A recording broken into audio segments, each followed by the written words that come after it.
السلام عليكم. هنتكلم النهارده عن فكرة بسيطة جدا، ازاي اصنع دفاية من اشياء بسيطة وغير مكلفة جدا.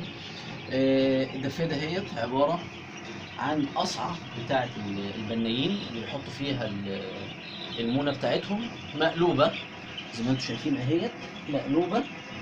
القعر بتاعها لفوق ووشها لتحت، وحديد اللي هو الحديد المسلح، اطوال حوالي من يعني 60-70 سنتي، وكوشه وخرطوم حوالي متر ونص، وجهاز عشان لو الانبوبه سنها مش كويس ولا حاجه في حدود 10 جنيه، وخرطوم عامل حوالي 15 جنيه، والقصعه دهيت عامله حوالي 20 جنيه، والحديد دهوت جايبينه كده هوت من عند بتاع الخردة بحوالي 5 جنيه، والشعلة بتاعتها هي فوق عاملة حوالي 10 جنيه.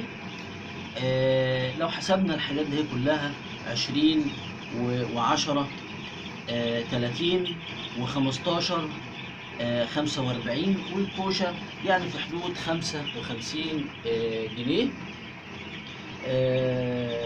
تكلفتها مش غالية وبسيطة جدا، وفكرتها سهلة.